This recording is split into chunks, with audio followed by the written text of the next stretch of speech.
te whatalo whatu le mamalu le kālesia. Le paia o le kālesia I sūra au whenga luenga I whaiwhe au a o mō lātu au ainga. Le mamalu foi le laula wa whono le ono o whioane le whionga le teitai whono wa ane au le sunga le toina. Paia o le kālesia I ona maawe whia. Le whio foi le whionga le ti akono teitai le tātu nuu. Ia I me sei foi le mamalu lo loa ia te oile Etena fau. Whawhiroa ia tu foi lo tō mamalu Samoa lo whawhonga mai. Ai me sei foi le mamalu lo I tonu le whale. Ma lo lava le soifua maua. Ai le ialo whaiwa I le ngā luenga tā puai. Le tauranga si tia I lo mo le tua le nei tai au. I le leile o atu ia ma whio fwai le alofa ma le anga le leo le tua. Whasoa ma whailo. E alofa le tua ia te o tau. Whape nā foi ia te au.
God is good and all the time.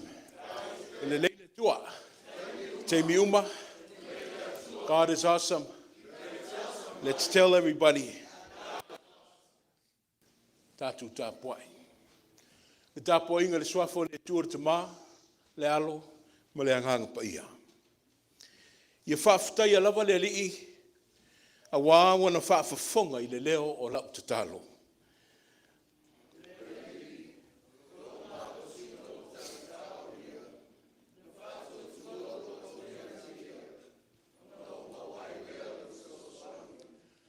O lea e fia I lau loto, ma o vivi atu ia te ia I lau pese.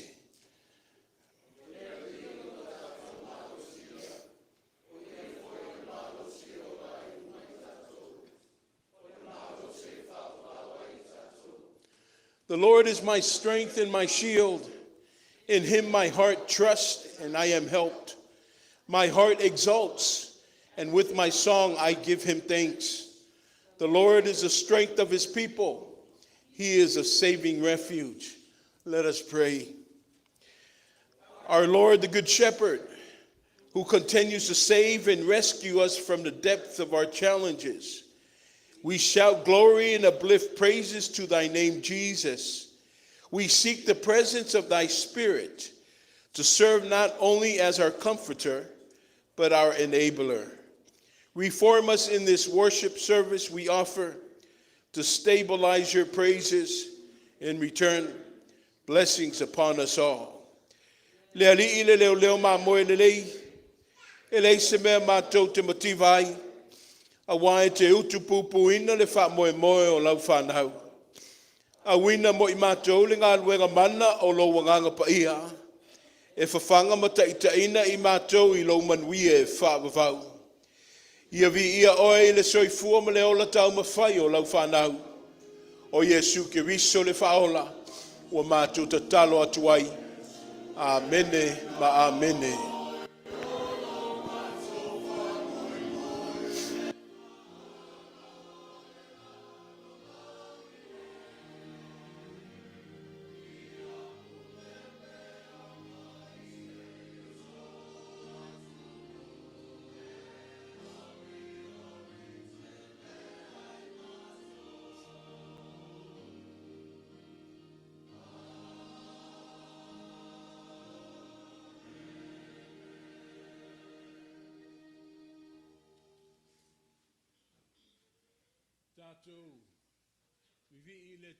Pese Ivas fun malelua, o saunia le tatu o fai pese.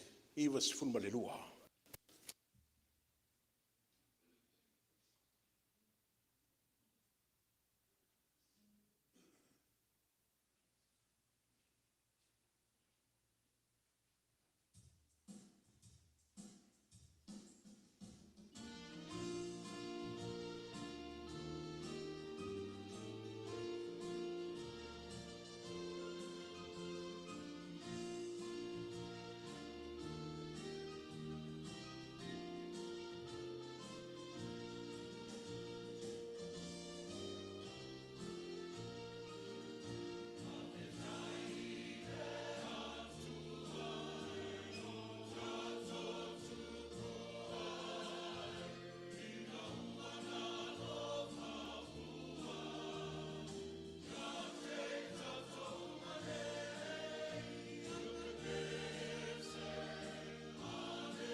Yeah, good morning. E mumu lava o ki whakalo whaaku pa iman malu kako ainga local ngai kai ao. Sanga vi ia pele alofa maleanga le le tua wo kako mo ngai avango makango fie ngai kai ao fou kako whaika po inga whakasi ma si iwi inga kako makai ma lo lava soi fo mo malulangi me ma. Ia e kulai aku man whaalo alo. E ala kulai o kanga masangi lava le whionga te akono tai tai a alita eao, asiro falasa, ma le senga ki a kongo o le sesinga le kakungu loku. E le umui foi se kaukolanga ngi ka au, ai vi ia pere lofa malanga le tua, o lo manguia lava i tātou ma tātou ngu loku. Whaftai i lana tau singa malana lofa lawe ai, o kako koi moa i whiro inga fia ma tātou tamaa, le sungal toina ia Ailao Tofaeono, ia safa pena ona tuuanga luanga, ona fufuanga ainga, ia whaftai le lofa malanga le tua, kako koi moa i whiro inga fia ma le sunga toina, Samoa foi sota inga ma le tamaa ngaluenga ni tai au, o lo manguia lava o la ua, ma le tina ngaluenga, tina whalatua toina ia Doris, whapea foi la inga ma nofo halo. Manuia foi le au whangaluenga, i sunga i whaiwhi au ma latu whalatua, sunga i au ma lako whalatua, tatu tina whalatua malo lo ia valo, ia sa whea ngai foi ma ngasi senga le iwai aso, ia whalinga mai ua whasolo solo ma malo si fau, ia lofa le tua pa i atu na au lofa, ia ma whamalo lo ina i ate ili tina i ti ngā ma vai inga. O nisi o tatu a inga lotu lo o whaimalanga atu i whafo, o tina whalatua toina ia tunu whai, ia ele i mau atu le tina nei tai au, ai mau le tala fia o lo manuia lava o ia, whapea foi kasi ma Ailao la ato lo whengai ma fufuanga i lunga. Tina ia whei, o lo whaimalanga foi o na tulanga o ainga, ia sa whaasua mai le whenga tia kono ia tia kontaitai ia asi, ia o lo manuia lava whei mala inga i luna. Tinga ia Gini Manu, ia o lo whaimalanga foi i Mississippi, ia wale whamoimoe le afini ia Michaela, ia lo manuia lawa i la ua, whapea foi le afini ia Amazing. Ia mana tua pe i tatu talosanga, vai asa lewa mai atu, sa tau to le alo ia Anakin, whaangu, se alo e whaasino le singula wao ia Alupatea, e mese foli tina ia Tise, ia sa mau mai tala ua umatu le tautonga, o lo Manuela Atali, o lo recover pea, ai le umai tongo fiti o fomai, ia lo iai poe whea lesi a tautonga lo la whengai ma laftali, ia mana tuapat pea i tatu talosanga, Anakin, ia manisi foi o lo whengai ma ngase singa latino, ia iai le alofa malanga le tua. Ia, o se talatu lea tu sai mo tatu asi singa nei tai au, ia manuia tele tatu sauninga, manuia tatu matua whalengainga. Whaftai. Tongi ola ma le ngā ruenga. Whai masui le mamalu le ainga ti a kono, ma no whai o le whaiva. O mātu whaalongo i le malino. Le tūlanga lo o tāti ai le soifua malo lo ina le tātu nu. Ma lo whai tāpua i le kānesia. Whaftai le noftatalo pe na mau e le mori mau. Ia o le oto e tātu wheo fōfua i lumonu. Ia ai o maia, whao au le anganga o le mori mau, ai meise le tātu whata wānau ma le wala au i le tua, i le loo mai le mamana o ana ngā ruenga. O ana wha malolonga, i le soifua ma le olo le kālesia ma lan whanau. Tātu tstalo. Sa mātu vau ese le tua i le nawa yaso, ai lewa toe au whanga poto i le ni tai au. Ta ape lava o nuu poto. E lei whaingo fie le whaatiningo o tiute ma whaiva. A wā le tausinga, le tapena ina le loto i whale, le atina engo o mātu ainga. O talanga vai le tua na ngafa ma le totele, ua le whaingo fie nei o naso. Ai whaauta le mātungo fie, ma le mamalu sili ese, o wa au whamalo lo, o le wat whai tutu lai ai lau whanau i le reitai au. O mātou lu whale ma tāla ai pui o lau whale tatalo, se i te alingi le tua sa mātou tauranga, a wau o maulunga le, lo alofa i le menei. Nisi o le whanau sa whea ngai ma o tonga tu ngā, e tūlua le oti ma le ola, ai le o mātou talitonu ina le tua te whilangalo lava i le soifua ma le ola. O le ana e tali mai ai le tua. O le o mātou mita ma mātou patipatia o au whamalolo mustasi o le whanau. Vi ia laua fio le tua, Mai ona tumutumu maunga se ipa ia alo ma whanau le nei nuu. Talo le nei tae ao lo manuia. E ui lama lo whimalanga i le tua nisi o tō tino le ainga o le Etena fau. Ai o lo malanga lava i le lofa o la ua fio. Mātou whaafutai no le ngā luenga. Whaafutai mo lau whanau lo whaatino ina. La tō lo tautua ina. O lau whilangalo i le nei tala whaatai ai meisio le nei ekalesia. Na ona mātou whaasusu. A o lau a fio lava e te whaatupu ma o laola. E peona ia i le tua le nawa yaso le ima maotele. I le whaupoponga le tua i tutonu le nei a ai lotu. Stasio lau au whaingaluenga. E ui lama lo o malanga. Whai malanga pe nisi o ainga mai pele ono le wala aupa i o lau a fio. O e wha malolo ina. Le soi fua ma le ola ma wha mana waina fe au i le lei o langa. Ai mātou wha afutaia oe le tua. A wā te le tu uia i te le te tuzu lafo ia i mātua ina ia mātua oti. Ai te tu mau lava i le foe ia ma au mai a pēr lau wha mawhanawhananga ma le wha mai senga mo i mātua lo mawhatia. A mātou su e mai lama i le kanese se i pā ia le wha alinga. O lo fau masaloi le manuia. Ia ai me sei foi o le tali o mātou pupua ngā mawhita whasangai. O lo i tatonu a wā fionga pa ia. La ngona le anganga o le whamalo. Le anganga o le whamanatu. Le anganga o le whafangu. A wā upo le ola pēna tō lau mo i mātou i aso uma. O le ngā luenga o le anganga. Le alo o mawai pele lo tutele. Mātou longona foile le musmusuina o mātou tangata pe afutaia i mawhainga tāo le ola. Le tualalo o lau a fio lo tō sina atu mata ina i mātou i le ala o le manu malo. Ono le ngā luenga tu mamusu lo lava nganga pa ia. A tele se vi inga i lau a fio le neita au sala i nā tele. A wai le ngā whatau lima ina se mātou tala o se mālosi wha le mawhauwhau. E mati vai foi le ngangana i lona tau wha matalaina. Le sulaina.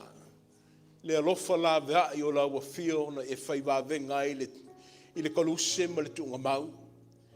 Le whaolatanga na e tō mai le tua e ala i lo wano pele o Yesu le kiriso. O lewa mātou maua i le ola. O lewa mātou maua i le whaavavau. E ala i le mātou whaatua tuatu i ati oe. O le taulanga o le neitai ao le tua ua mātou tu vai mai. I le vaitau o le whaafutai.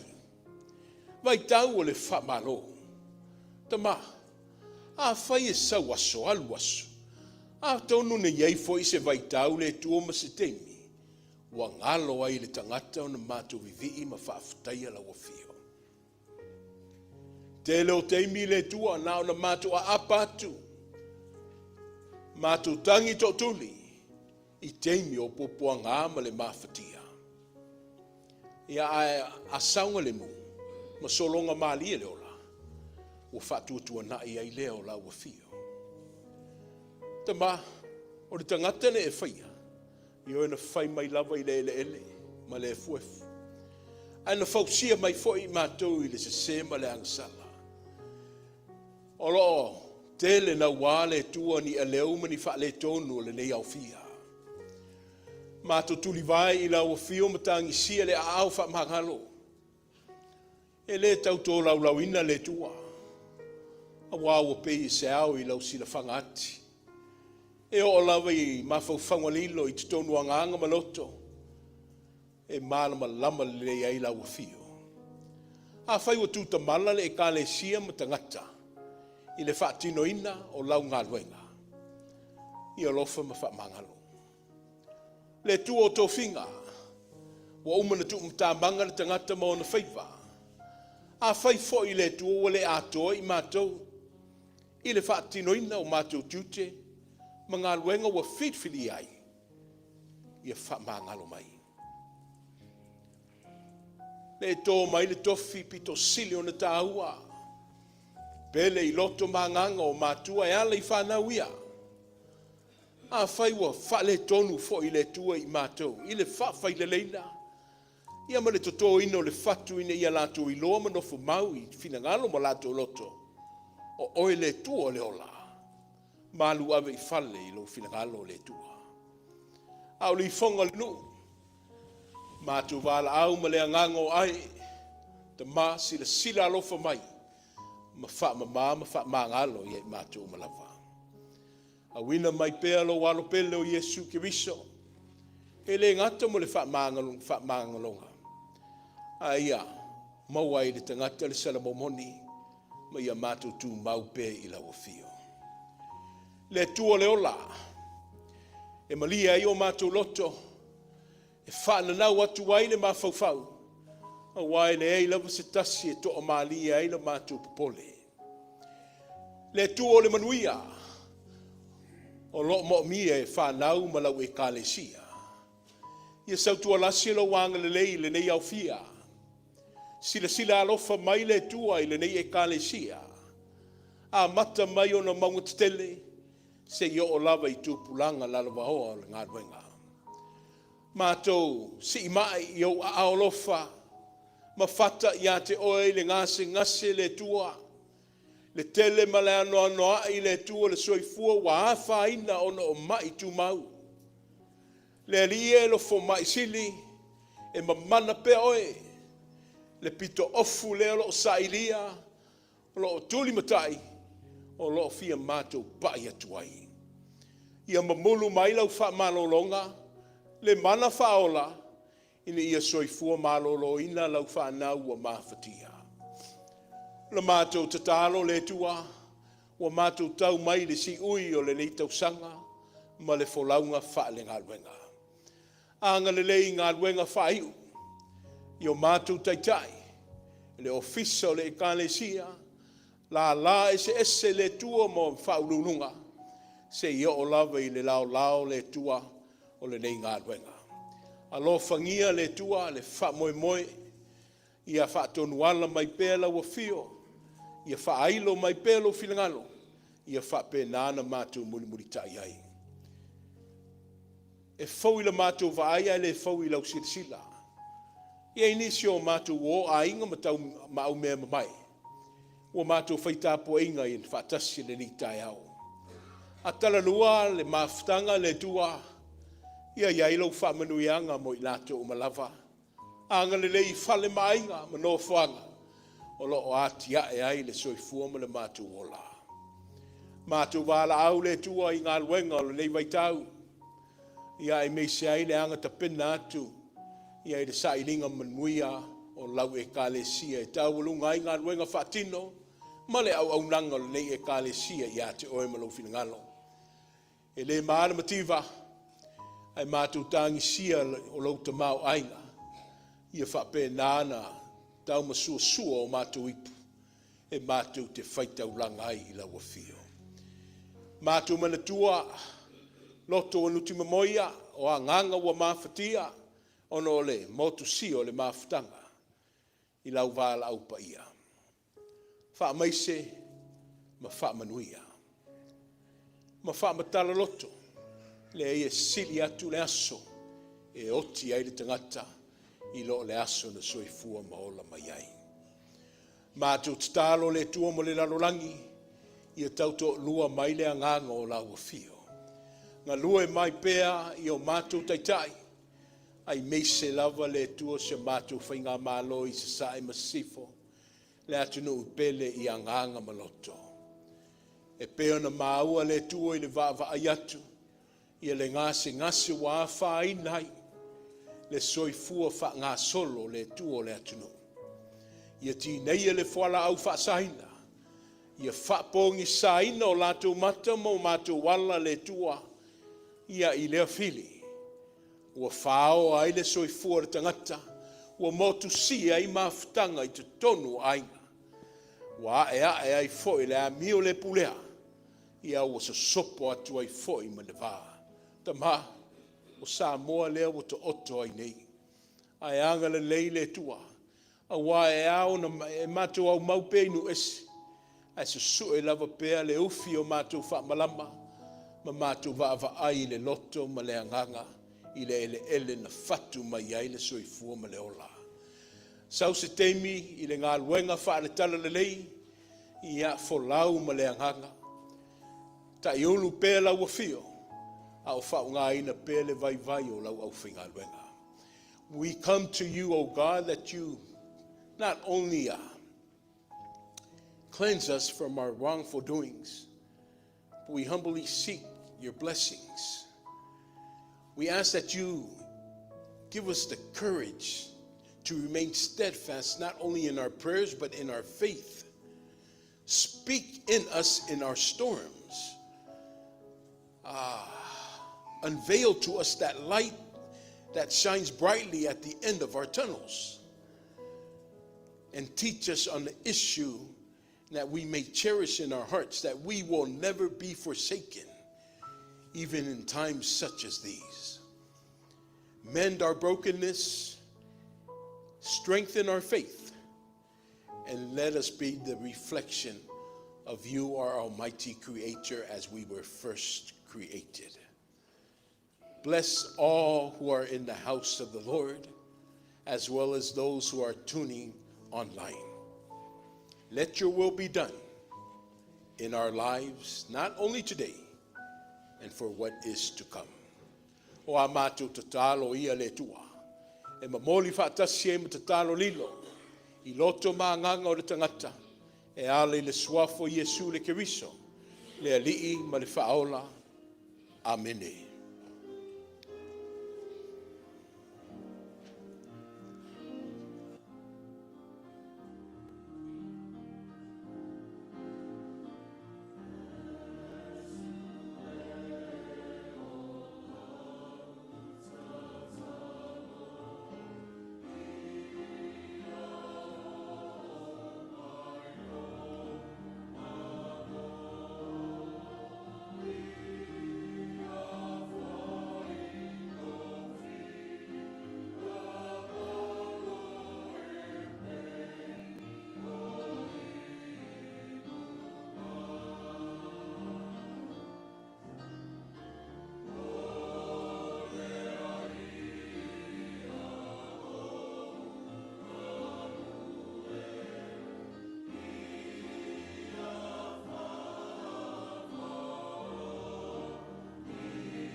Tātou tua vi atu I le tua le pese o saunia le au fai pese o le vi inga I le tua.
Tu sai foi ma le fasinoala le tatu e kalesia wao.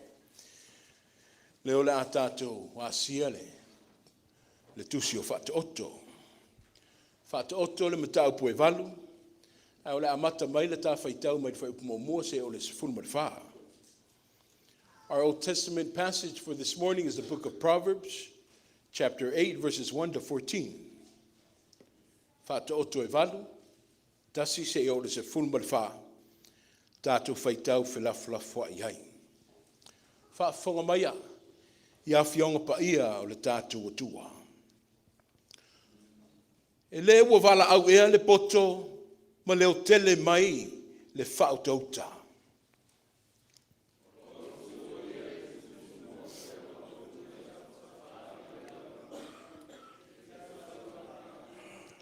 Ua alanga o ia i le itu o le puipui, i le ala o le ai, i le mea e ui atu ai i le whaitotoa.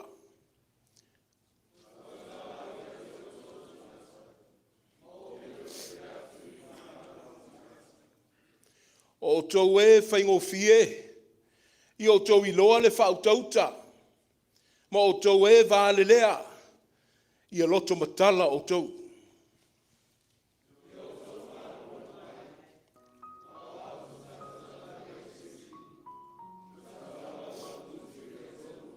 A wae tau tala lo ngutu ma le whaamauni, a o le ami o leanga e ino sia lea i o la ngutu.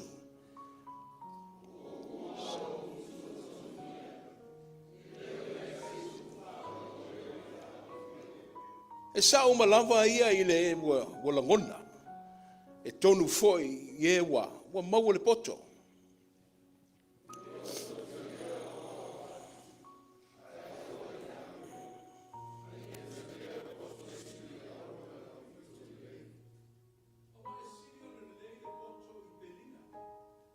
Ma mea fia tu samaia.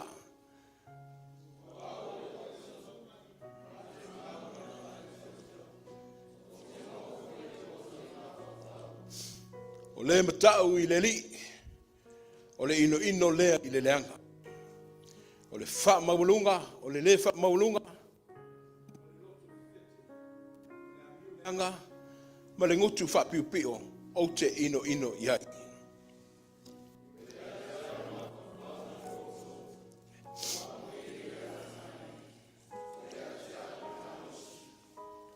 Tus Filifiliga mai whengainga fau. Tustala Iakopo le matau pe tolu, o le ato e mata mai le tā whaitau mai le sifunu ma le tolu, se o tu le sifunu ma le valu. James chapter 3, 13 to verse 18. Once again, we will be reading responsively from our Samoan Bible. Oi e so o tau a poto, ma ua malama. I nā whaali mai ia e ia ai le amio le lei o ana lavanga nuenga i le anga malu o iai le poto.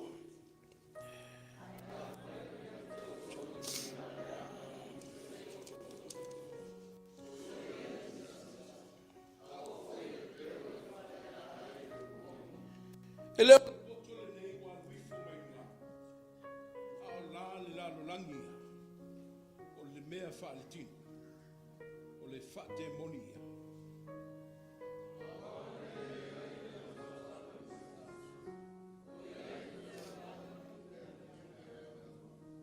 Feitau se o sifunu ma le valu.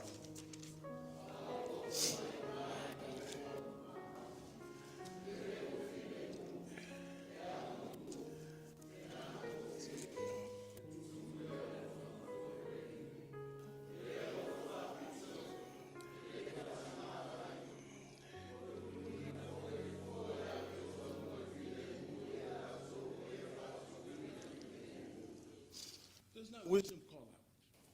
Does not understanding raise her voice? On the heights along the way where the path meets, she takes her stand. Choose my instruction instead of silver, knowledge rather than the choice of gold. For wisdom is more precious than rubies, and nothing you desire can compare with her. I, wisdom, dwell together with prudence.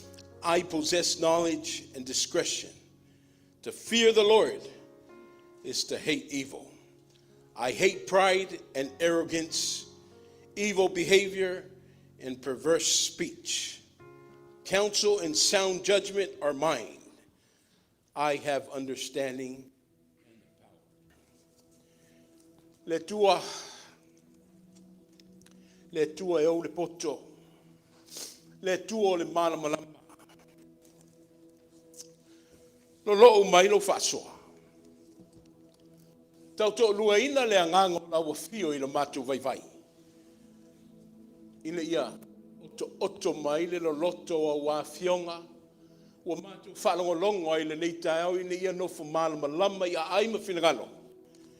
Matu whaonga tata wa wale soifua ma le ola lu matu tamu whai atuai. Ia i lau wafio pēle vi inga le whamanuma le whanetanga. Nei se o le whaavau. Amene.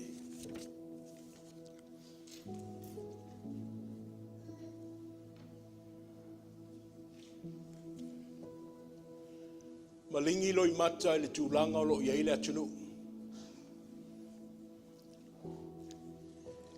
E lei whaingo fie la uvaava ai atu le soifua o soifua i nei le atunu. Na o toi foi mai lava mo o loi mata malingi, o no le fatu ma le loto wa nuti mamoia, i le whaafita auli wa a fia i le atunu.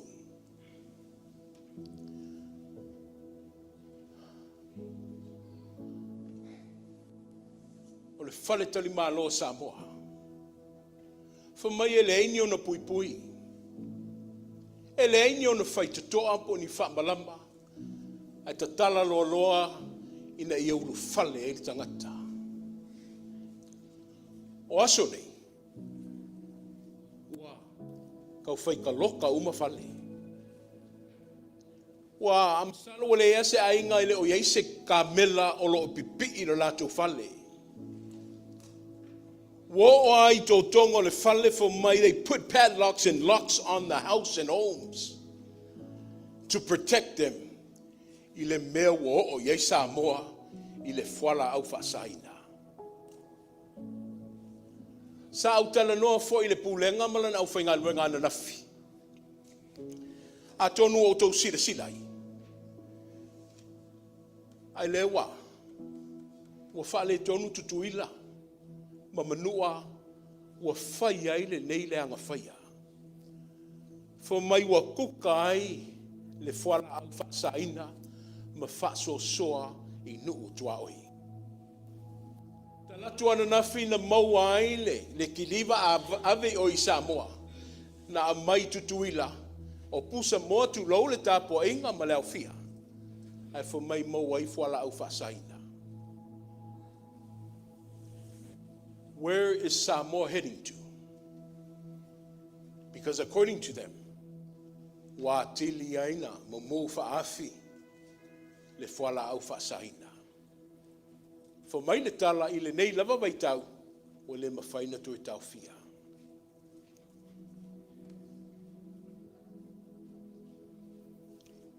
People have choices. Le yoe ma le hai. O le whaia ma le whaia. E fo mai upo le nei tahe au. Poto o le Filifiliga Sili. E sili atu na i le auro. Wisdom is a better choice. Better than gold. Le matua e pēr na ta iala i nai tātou le tusi whaita waso a le kalesia. Le maua le whaipus fulu. Ma iau talia la o atu ai aua i le ario. Ma ia talia le poto e sili atu i le aura au pito le lei. Our text for this morning is found in chapter 8, verse 10, and it states that choose my instruction instead of silver, knowledge rather than gold. Gold. Gold is prominent to the world due to its enduring value. Gold's primary importance in the world that we live in today Its role is to stabilize financial assets. Ole auro. Ole auro se tasile o maalo o whaamau I te tono le tuspaia. O se maa tahaua tele, ma o se maa fo I anangata. E tau whao le lalolangi matuli matai le lo tangata. Because of its value and its worth in this society and the world that we live in. For maile tala I teimi o le economic instability, teimi le inflation, ia ma le government shutdown lifta mai atu nei. E o fo I lava geopolitical crisis, for mai e tau fetuli uma investors. E o fo I fale tupe, le au mau mea mai e tau fetuli uma I le auro. They go search for their gold. Ini malu pui pui na natu te mau ainga. Why? It's worth and it will take them to the future. For mai le tartonunga, wa avea le auro e fai ma safe haven I le lalolangi matangata. I teimi tu ngā ma le tau whalo le te mau ainga o le lalolangi. For mai e toa I le auro is their safe haven. A whai o le tāua tele la auro I le lalolangi. A wha mai le tā manatu au tūmura ni tae. O le Filifiliga Sili o le Poto. Mai e sili atu lo o le auro lelo whaana nau I loto o le lalolangi. But my question is, e mawhai e le Poto o na maua le safe haven lea. E mawhai e le Poto o na whai le financial stability lea. O lo whaana nau ai ma vanga I loto le lalolangi. Lua, ai sea foi e sili atu ai le Poto I lo le auro. Why is knowledge, wisdom, better than gold? See, wisdom is God's gift to man. Wisdom comes from God's heart, le hakma le tua. O le mea lofa na totoa mai le fatu o le tua ina I whao penga ina le pale ali o lana ngā luenga fofoa. Wisdom is sau mai le upu e leni o le Sofia. E wha matala ina I le mata I sau le tua o le usa saa. O le uto mo le tangata. Fa mai le tala le tusi o le tama poto e fia e le tama. Au le tama vale e wha no noa e le tina. Upo le matua ia o tautalia o laua o atu ai aua I le aurio. Ma ia o tautalia le Poto. Awa e sili atu lo le auro. O le pese alo whaalangilangi ai vi inga e whaatatau I le Poto. O le pese alo alanga ina I le matango fio le mele o le Poto, le wisdom, the knowledge. O le Poto fu mai e sili atu I lo le aurio ma le auro. Si sos tangata o aoina. E na te maua le Poto o aoina. O le mānaia I o le ola o aoina. Awai, e wha malu lana tō wha. E tu alalo fo I lana whautautanga. Awa fo I le tangata o aoina. O le awa ia te ia le Poto o aoina. E te tau laona le lei le whautautanga. Le lei le tō wha mamau, le lei le tō wha tamali. O le tō wha tangata matua le na that we don't have today in our time. Seldom, we just have a few that are left. E wha ngana tu stala a Faataoto. Le wha tusa I le tangata Poto fu mai o le tangata e atina e le whale. E whai ngō whiela I le Poto na te atina e se wha moe aisea fu mai e o le wa wha mausali ina e le wha utauta. Le liu le ta wha Samoa. E lo ngō whiela wala u whai tō whane lei. E mau tutu me e whai. Le lei manatu. E longo le lei tonu. Awae, e wha mausali ina le tō wha saili. I le lato wha utautanga. Le lei ma mau popo le tō wha. End results on a mawai leo le whiwhio tangata maainga. E wha pēnā fo I le tala I EFKAS. Ai sea, o le tō wha. O le whautanga I mapua I ainga. e manui ai au lotu ma ikalesia. E ola fia i tangata ai meso la au lotu. A wafa mai, o lewa wha mausali ina le poto i le wha au tautanga. Fa mai le tustala, o le poto e wha au tauta. Le mea alofa le tua na au mai le tangata ina i loa ona fetunai, le ola. I loa faitau le nganu, a wale sanga le mua o tangata lona ainga. O le poto i loa na ola i le fua fatatau. Fetunai i le malosi wo i o lima mata ao malima. Ai le o le wha nau stulanga e le o iai le taola. O le ana taua fo Yesu le poto, he speaks about it. Fo mai ha, o le poto e faulo na fale i lunga o le papa. Fo mai o le poto e tilo le lei i mea le lei. Me malo losi ma mautu, o na amata leo na fau fale. Awa a malosi le wha vai, tua talan taun malosi ai seha, le wha vai le na fua ma mau. Na fua i luma, fua i tua. Na fua le leila na tau. Le tāua le nao le poto. Ai o le poto ua wha mauseli ina i le poto masani, le experience well developed. Le poto masani le nā. O te tāua, le ua whai mato whale lei. E wha mauseli ina i le poto, le mea lofa na tō mai e le tua. New Testament passage. Fo mai le apostolo Jakopo. I le matau po e tolu, fai po sifunu matolu. O ai so o tou, ua poto ma ua malama. I nā whaali mai e ia, ai le amio le lei, a toa maana lava ngaluenga. I le anga malu, i le poto. James said that who is wise and understanding among you, let him show it by its good life, by deeds done in humility that comes from the wisdom. Opo le fai au lea o Jakopo. Ele leitele le poto. Ai fo mai lana tau finga o le poto lava ia a mata mai I le tua. Fo mai o le poto fo I e whaavai I le tua. O le na tu malele ai lea lana wha soa. Fo mai o ai na so o tau a poto ma malama. Mai I na whaali mai. Whaali mai I e ia le amio le lei. Ono o ana lava ngaluenga. James here is applying what was being taught in the book of Proverbs. O le wa apply I le poto le na talanoa le tusi o Faataoto. Fo mai a kopo, se ele na o upu matala. Ele na o upu matala. A ia whaali mai ma lo tō wamio.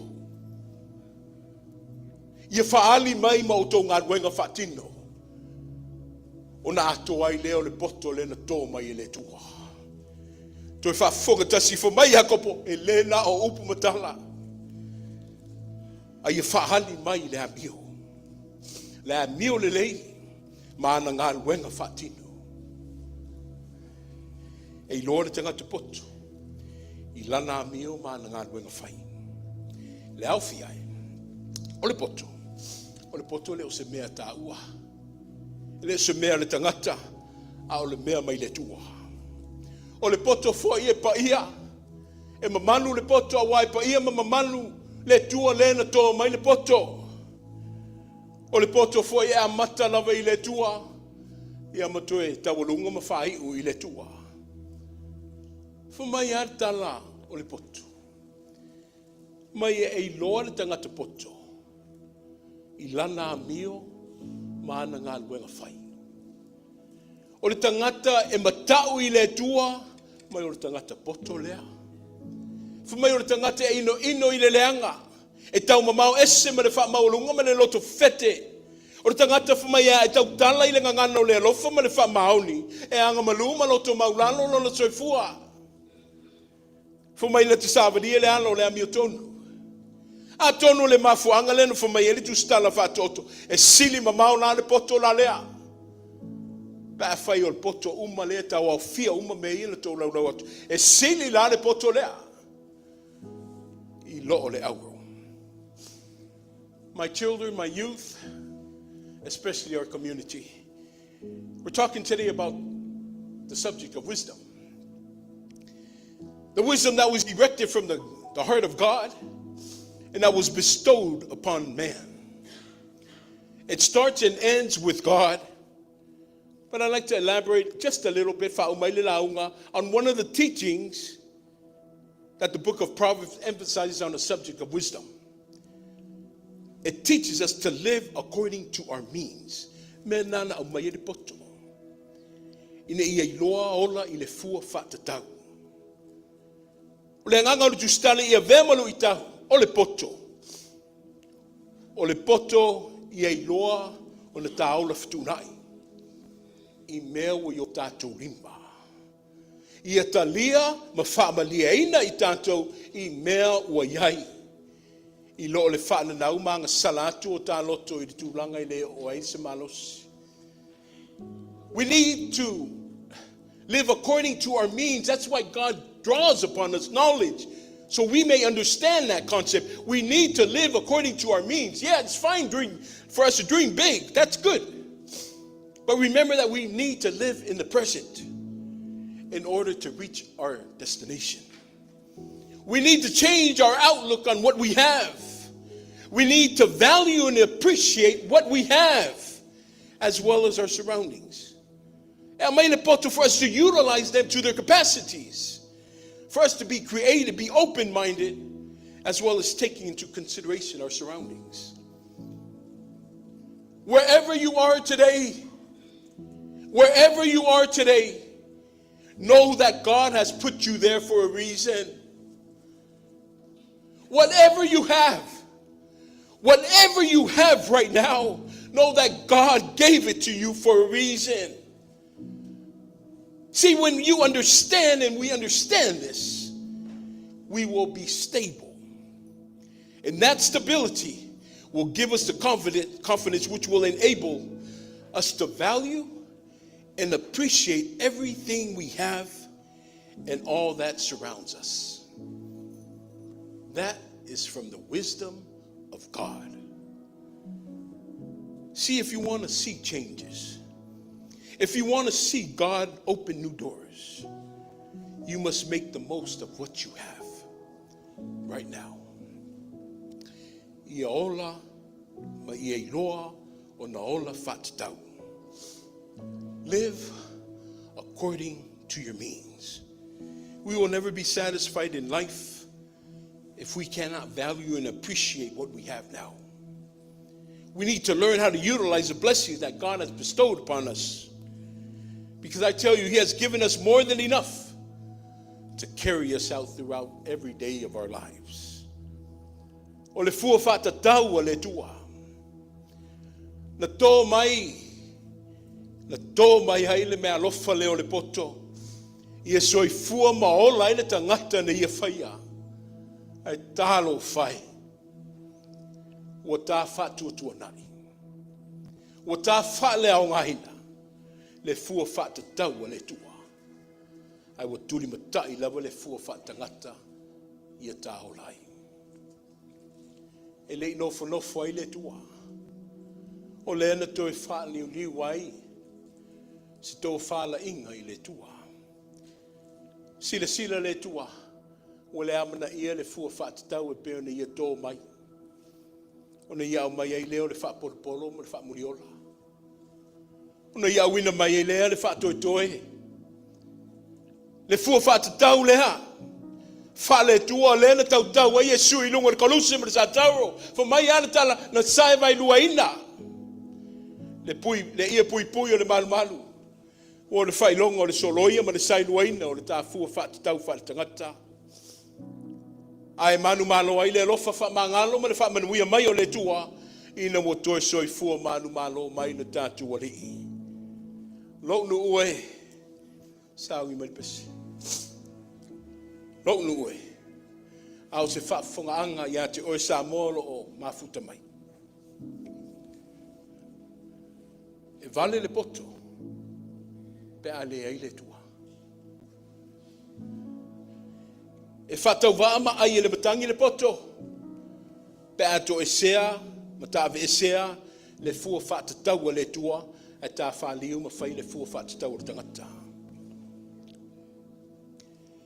E moto le poto pe a e leiloa na ola fitunai. E o le poto pe a le tonu ma sao le tāmio. Ai mese le whaatino ina o tā whiau mga luenga. E liu soa vai le poto pe a leiloa ola wha maulalu ma leanga malu.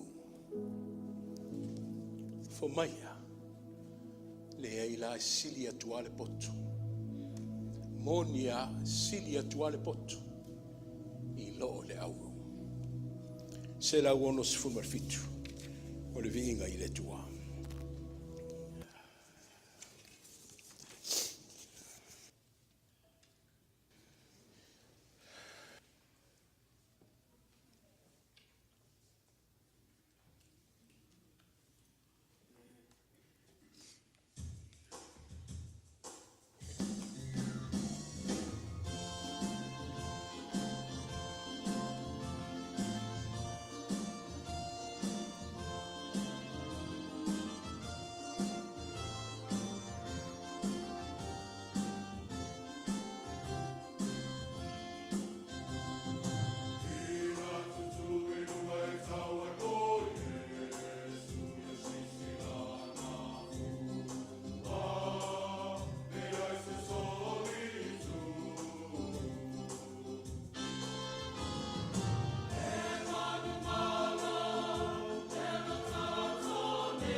Moana mātou manuia le tua ono o lau whaasopa ia. Ea lewa, wati ai o mātou ainga, ta pena ai o mātou whale. Ia e le tu māmaina le ngā ruenga. O le ala leo le tūlai le nei tūla o le aso ma lau sa pati pa ia. O awhi si finangalo mo so mātou loto. Ta mai, fi whaitaulanga I lau fio. Ole, I una titi ma whaatau wā. Au le mātou whainga lea. Mātou mamoli atu, whaatasi mo mātou tangata, mo lau whaapaia. Ai a whaamanuia mai le tua e tu sai foi mai lātou o saunia. Ono Yesu wa lātou ai la mātou whainga taulanga. Amene.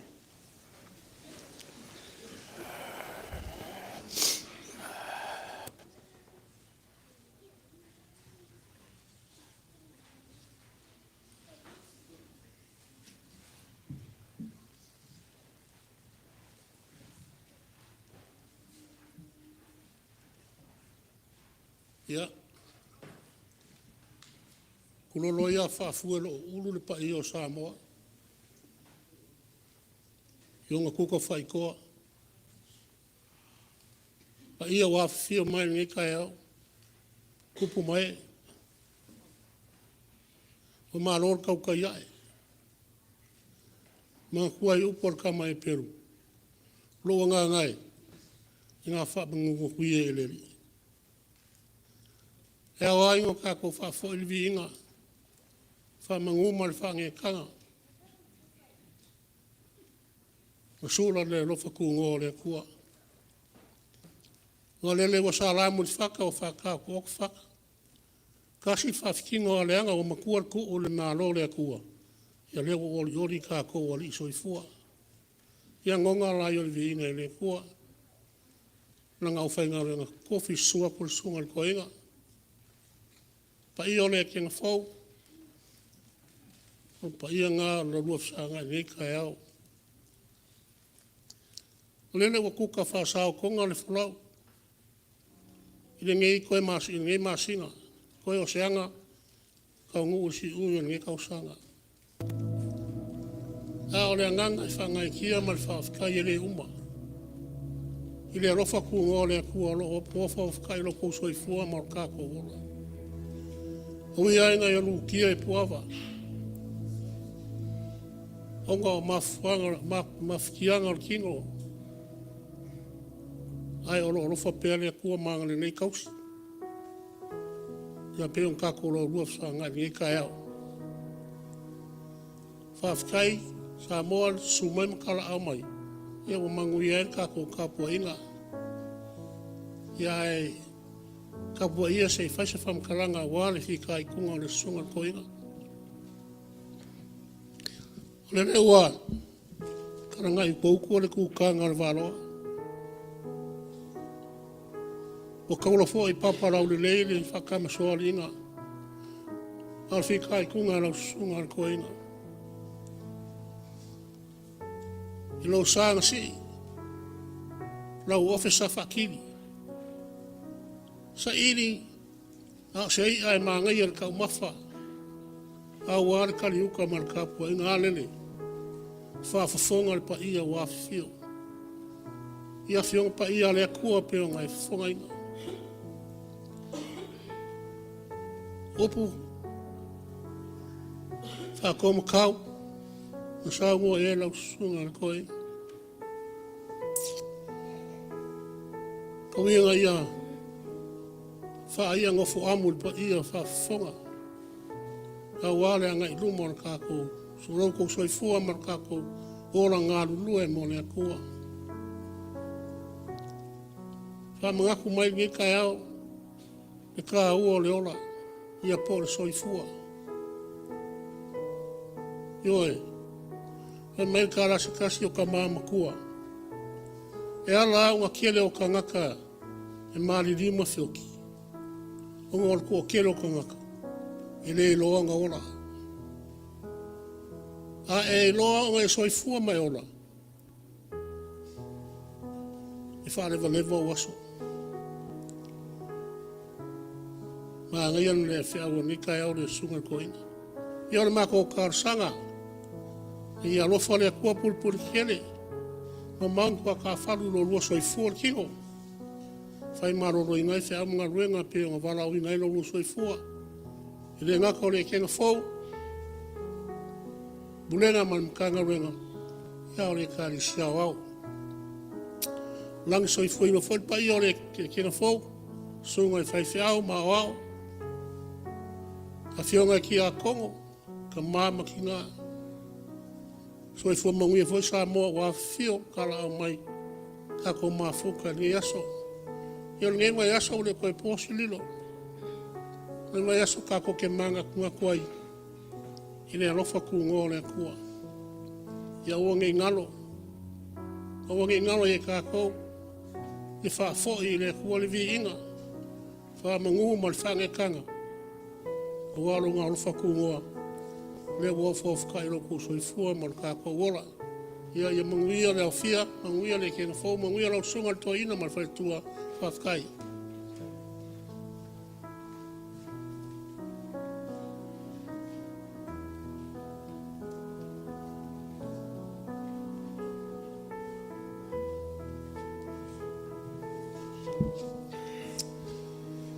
E si tala toi fasilia na usauno atule tātou tamate te whono wa fo i le whau tā ua o tātou whanulongo le nik tāo e ala mai tātou ta māmale whau whalele sula i atua tātou forfolanga mo le ne yaso mai seni forfolanga mo fo le ne vai tau lo ngā solo mai pera ngā le leio tātou tau ainga ele le lofa ma tau singo ngā luenga tātou tina o tau sipei tono le ainga flora pusia se lau tā la fia vai shermer se lau tā la lua se lau tā la le ngā le mo le ne yaso aftai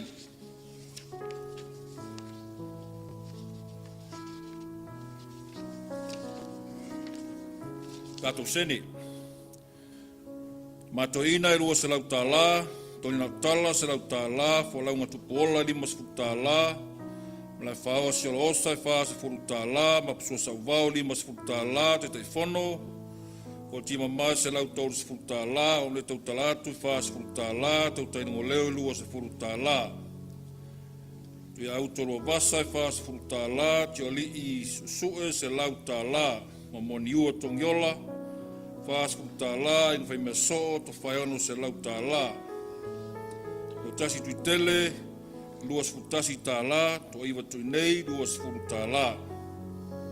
Kere singatango, luas furu tā la, Jerome Nisale Fua, luas furu tā la, tai au Ripley, tolus furu tā la, tai au Amua Tofaeono e luas furu tā la. Tinanga luenga, Doris Tofaeono lima se furu tā la. Whare lofa fuimono, luas furu tā la, Popalongo leo lima tā la, Malongo leo lima tā la, Maikalongo leo lima tā la. Lila luvanu lua vasa lima tā la, Malani lua vasa lima tā la. Manatua le li lua vasa lima tā la, Sabrina pulu mat whanau tolus fu tā la. Whaatupunu Malepeai Tofaeono lima fu tā la, Tofaeono, Mane whanau luas fu tā la, Victoria Tofaeono luas fu tā la, Nimoe Fiaseu luas fu tā la, Jasmine Faulalos fu tā la, Janela Siaopo, Pepi Uis futa la, Naomi Fanga, luas futa la. Lupe Fanga se futa la. Valenga and Tune, Malau Ulu. Waluta la, Faftai Tele, ko Mati Leuta, se futa la, Faftai. Nani Spitzenberg, se futa la. Ma le whaingo le tātou sene le nektai au, tasi le afe, tolu se lau lima se fuiva tā la. Tasi da fe tolu lau lima sfuiva tala tātou sene. Tātou taulanga o lo whama popo per taulanga. O aune tau talatu tolu sfu tala, mo maniua tongiola, se lau tala, se lau tolu sfu tātou taulanga o nene yaso. Ia, ngangar whaftai, mar whamalo. Malu tātou kālesia, mo le lima foa, I fo, ne fo yaso, ia mwisi o na lafolafonga. Pauna I whamanatu tau tuanata tu taulanga, whamalo si mai o lo e taulanga ore, per capita ma taulanga ore. O lo ole o li mai le semina, taulanga I fi whaumenga ruenga o tausanga. Ia e li watu tātou tausanga fau, na tu atu pēr ma warusia o whau, whamalo si mai tātou taulanga. Tātou lafo e kawa umana e tātou taulanga la aitia. Ia e lei umar tau sanga. O le, nei me vi whamana tuatu. Ea le uwa ai le tumutumu tātou tālonga i parking lot, o le ofi. E manatu e tātou au ainga wha ngā mai le tūlea. Le la talar pākanga le tūlea. Wha ngā mai tātou ainga le tūlea. Nana o whaila fitumu o pākanga o tātou tālonga. Whawa no le tūlea o no lo whale tonu mai tuole. Vaenga le tua i oua. Ai tau tua nā mai tātou. Tā wale tua i ai whao ngā mai tātou. Lau tele o tātou tālonga le tūlea. Nei whaingo fie o na whaasoar pākanga o tātou. Wha moe moe. Ia, family nai mun mula tau sanga. Kai linga o la tina e o tātou whai o tau sanga le. Ngā luanga whai le kāle sia, ia umalau sila fia e tātou nuu le. Tātou wha moe moe o la soono on masin fau, te sema, le tūla e lua e mate tātou wha moe moe. E le tu e tau whai loa atu le tele o wha silanga i lem tā upu. Sila fia wai unga luanga o tau sanga, ia upo le aso le nei, tā ua poto. Whai te poto, a le wha mau popo na mātanga o fia o tau tōninga, tau waenga na nā ua uma o nā. A watu i lunga o le tātou forfolanga, wha mau popo le leila waenga, mai lau tōninga i le lei, sa auni mo le family nai mun mule tau sanga, e tā uar sa i ringa le, tā lo tuain malo tātou i kāle sia. Tātou wha malolosi mo le wha moe moe le, whai o inga luenga tau sanga. Ea, e nisi mta upo i ala forfolatu nisi o teimi, ia e mwesi lunga o tātou i tūlau. Ia e o le nganga wha aftai ma wha malo, tātou ola ngā lua le nei vai tau, aftai lima foa, aftai langa le leimo le atua, e malana ngā luenga o la malama whai o tau sanga, i manuia le alo atu i toi teimi whai o tau sanga, malawa o tele wha aftai.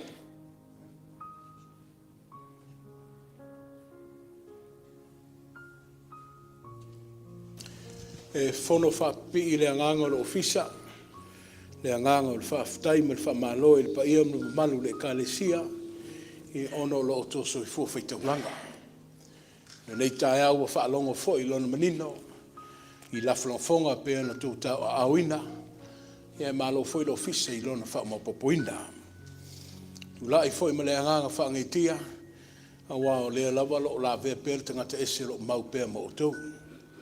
O leo o tātou tū vai le si ui o le masina, ai le o muta pe whaititia le anganga fōa i ma le tausinga. E mamoli atu ai le anganga le whaaftai la tō na te pena le tātou taulanga o le lofa. Ia ai me sei fo i le anga le lei whaahilo mai i te mi uma maasa uma le tātou maftanga. E le tu mamaina lo tu lai atu. Le anga le lei fo i ma le au mafola pa i o le kālesia. O le na tau au mai a o sauni malanga, ono le wha moe moe me le wha lawe tau i ainga, wha aftai lo tau wanganga tau si whiangainga, wha aftai foi o tau a au fsoswani, ia a wale tu ua foi le tātou maftanga le lava yasu o mau. O lewa toi foi mai le manuia, ma moli atu i tele wha aftai le tau wha la inga i lawa fionga le teitei fono, le pa ia o le laulau, ai meise le au fia o le kālesia. Ono le mea lofa pa ia, ma le fsoswani, no o tau saunia mo i maua.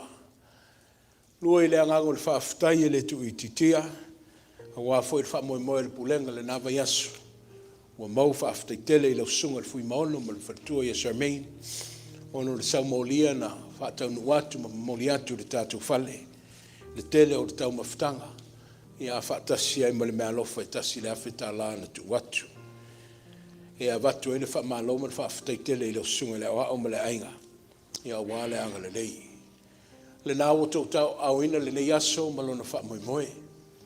A maea, ia, e le to e whaia sa mātou loto, ai pole mai pēlo o tau whinangalo, ai nao na mātou wha manatu, le alo o alo pēle au televou, i ana tāpenanga, le au televou ma le au ngasa, le au sao mamua leo le toi au sa ainga, o le alo o wha foe le au televou ma le au ngasa, o le talala e wha pe a uma, ia au televou ma le au ngasa, o aia fia au wai, wha muli mai, wha muli mai, wha muli mole le leia, pa velo le tātou ngā luenga. ona tātou whaiei leo se malolonga. Tai au le taalonga le kālesia, tasi ar taalonga le nei vai asu. Pe au na o tau si le fia, e leo i nei le taitai komiti, e leo lo alala atu le sui taitai. Tālo atu ma le anganga wha lalo le kālesia, wha malolosi le wha angatama tai au, au wao le whale lai while, te lei alo na sau i le tātou ngaluenga malo na wha ngasolonga. Wha malolosi mai, tau tua nāti ai umalohina ma o tau, wa ai le tātou snack bar, nei meane to tele i lātou, i ai pēna awe le whaalinga, ma le whaasalaunga, i ai le tātou special mo le Thanksgiving. O le astofi i le nei vai aso, o le eise taalonga e whaia, o i eise manatu i ai maua, i le nafo le ngā ruenga, ma aftu na i matatalo i le tua, ono le vai tau o ainga. Lea pēna o tau silane fo i le tātou purtini, o le ale whaia le tātou sauninga le lotu whaafutai pēna masani i le aso whaafutai, ai lewa me i mai le fiafi le solulu. O le ono i le fiafi, e whaia i le sauninga le tātou i kālesia, i a tātou whaailo i le anganga o le whaafutai i le tua. Ia, tāla soifua ma, ala whai manuia foi i le tae au le stofi. Ma ua le avanoa e tā pena i ainga, ia ma lātou fōfuanga ma polo kalame. O nai wha manatu ia, si le silane wha manmole lau televou, ia, le aunga sa, ia, o lo tam whai fo i man ngā ruenga le mawhutanga tina, e leo toi mamau fo i wha moe moe ma le potutonga le pulenga i le vaiaso o mamua, o i po le masina o mamua. Wha malosi mai, le o tu atu le avanoa, tālo sia le lofo le tua, ia, whai le tatu awala le tua, matatai au, ia, nam whai e leon toi wha ngā ina, ai wha utangia mai le fulanga le whaila tusi. Ia wale, ia mauale, le avanoa mo tātou malo ma nei tangata lo soswani mai, ia tātou tālonga ia stofi masingo fo uma.